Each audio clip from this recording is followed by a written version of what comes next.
অযোধ্যার রাম মন্দিরের flag hosting সেরিমনিকে নিয়ে এবার বিবৃতি দিল পাকিস্তান।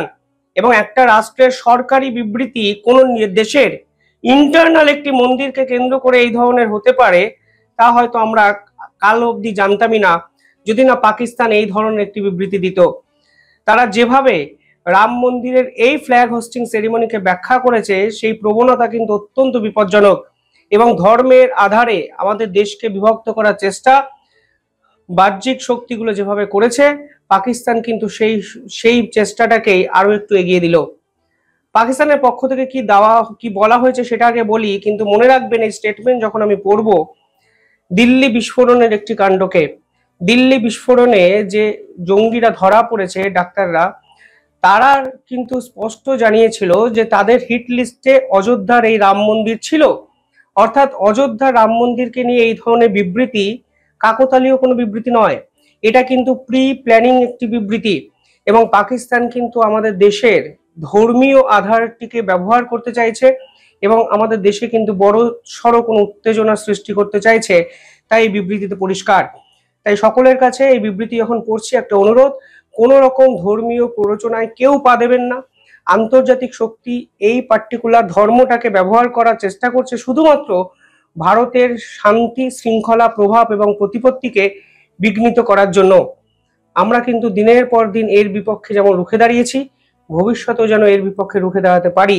কারণ পাকিস্তানের মতো জঙ্গি কোনো রাষ্ট্রকে বিশ্বাস করে কোনো প্রলোভনে যদি দেশকে উত্তপ্ত আমরা করি তাহলে কিন্তু আমাদের সকলেরই ক্ষতি। পাকিস্তান আগে কি বলেছে দেখুন। পাকিস্তান বলেছেন তারা deep concerned the flag hosting at so-called Ram Mandir constructed on the site of the historic Babri Masjid in Ajodhya। তারা ডিপ কনসার্ন প্রকাশ করেছে এবং এই ফ্ল্যাগ হোস্টিং সেরিমনিকে তারা so called Ram temple quote আন কোট মানে তারা বুঝিয়ে দিতে চাইছে এই রাম টেম্পলকে নিয়ে তাদের একাধিক প্রশ্ন আছে। দ্য বাবরি মসজিদ is a centuries old place of worship was demolished on 6th December 1992 by extremist mob inspired by fascist ideologies।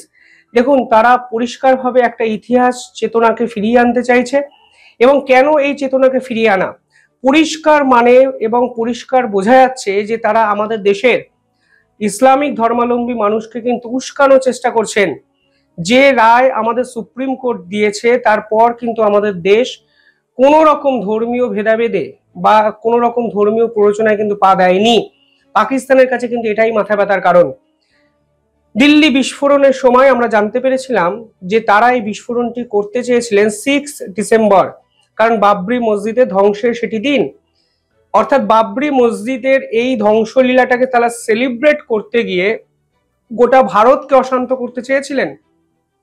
আর আজকে দেখুন তাদের সেই স্টেটমেন্টে বাবরি মসজিদ এবং রাম মন্দির, যা তাদের দেশকে মানে দেশের কোনো ম্যাটারই করে না, এইরকম একটি টপিককে নিয়ে তারা এই ধরনের বিবৃতি আজকে দিয়ে দিয়েছে কোনো কারণ ছাড়া। সেখানে তারা কি বলেছেন আরো, সেখানে পরবর্তীকালে বলেছেন this reflected a broader pattern of pressure on religious minorities in India and deliberate attempt at adoring Muslim culture and religious heritage under the influence of Majoritarian হিন্দুত্ববাদী আইডিওলজি। অর্থাৎ তারা বলছেন এই ধরনের আচরণ, অর্থাৎ প্রধানমন্ত্রী নরেন্দ্র মোদী যখন ফ্ল্যাগ হোস্ট করেন রাম মন্দিরে কালকে একটি প্রোগ্রামের মাধ্যমে, এই আচরণটাকেই তারা বলছেন আমাদের দেশের সংখ্যালঘু সম্প্রদায়ের উপর মানসিক নির্যাতন এবং প্রেসার ক্রিয়েট করা। এবার কালকের এই ঘটনার পর আমাদের দেশের সংখ্যালঘু সম্প্রদায় কি কিছু বলেছেন? একটা হিন্দুদের একটি আরাধ্য দেবতা রাম, সেখানে মন্দির, সেখানকে কেন্দ্র করে সেই পার্টিকুলার জায়গাটিকে কেন্দ্র করে একটি পবিত্র উৎসব, এর সাথে মাইনরিটিসদের কি সম্পর্ক সেটাই তো বোঝা যাচ্ছে না। পাকিস্তান ইঙ্গিতটা পরিষ্কারভাবে করতে চাইছে যে আমাদের সংখ্যালঘু সম্প্রদায় আমাদের দেশকে যেভাবে আজও বিভিন্ন ক্ষেত্রে আঁকড়ে রেখেছেন, সেই ধর্মীয় আঘাতটাকে নিয়ে এসে এই সাম্যটাকে, এই যে একজোট হওয়ার মানসিকতাটাকে আঘাত করতে চাইছেন। কিছুদিন আগে আমেরিকাও এই ধরনের একটি স্টেটমেন্ট দিয়েছিল, আপনাদের মনে আছে নাকি জানি না। আমেরিকা কি বলেছিল যে রাশিয়া থেকে ভারত তেল কিনছে শুধুমাত্র ব্রাহ্মণদের সুবিধা করে দেওয়ার জন্য। অর্থাৎ একবিংশ শতকের প্রেক্ষাপটে পাকিস্তান কিংবা আমেরিকা এমন কিছু বিষয় নিয়ে স্টেটমেন্ট দিচ্ছে যাতে স্পষ্ট হয়ে যাচ্ছে তারা ভারতকে ভাঙতে চাইছে।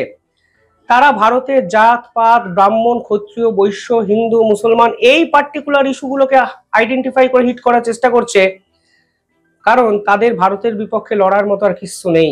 অপারেশন সিন্দুর তাদেরকে সব শেষ করে দিয়েছে। প্রভাব, প্রতিপত্তি, GDP, economical development, structural development, military development, সমস্ত ক্ষেত্রে তারা ভারতের কাছে প্রত্যেকটি মুহূর্তে অন্তত 5টি করে গোল খায়।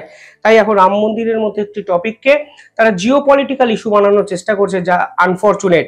এবং এটা নিয়ে তারা ইসলামিক যে অর্গানাইজেশন আছে সমস্ত দেশগুলোকে নিয়ে, সেখানেও তারা যে ইস্যু রেস করবে এবং ভারতের সংখ্যালঘু সম্প্রদায়কে উস্কানোর চেষ্টা করবে, তা কিন্তু পরিষ্কার হয়ে যাচ্ছে এই বিবৃতিতে। পুরো বিবৃতিটি আমি শোনাচ্ছি না, আরো একটু কথা আমি আপনাদের বলছি। সেখানে কেন আমি বললাম ইন্টারন্যাশনাল ইস্যু, সেখানে বলছেন Pakistan calls on international community to take cognizance of the rising Islamophobia, hate speech and hate motivated attacks in India. The United Nations and relevant international bodies must play a constructive role in safeguarding Islamic heritage and ensuring protection of the religious and cultural rights of all minorities. আপনারা দেখতে পাচ্ছেন স্ক্রিনেও আমি তাদের বিবৃতিটাই দেখাচ্ছি। অর্থাৎ আমি বললাম তারা ইসলামিক সমস্ত সংগঠনকে অ্যাপিল করেছেন এবং ইউনাইটেড নেশনের কাছে অ্যাপিল করেছেন যে ইসলামিক ফোবিয়া বা ইসলামিফোবিয়া অর্থাৎ ইসলাম ধর্মকে বাঁচানোর জন্য এবং ভারতের বিপক্ষে লড়াই করার জন্য তারা আহ্বান জানিয়েছেন। রাম মন্দির হলো দেশের ইন্টারনাল টপিক।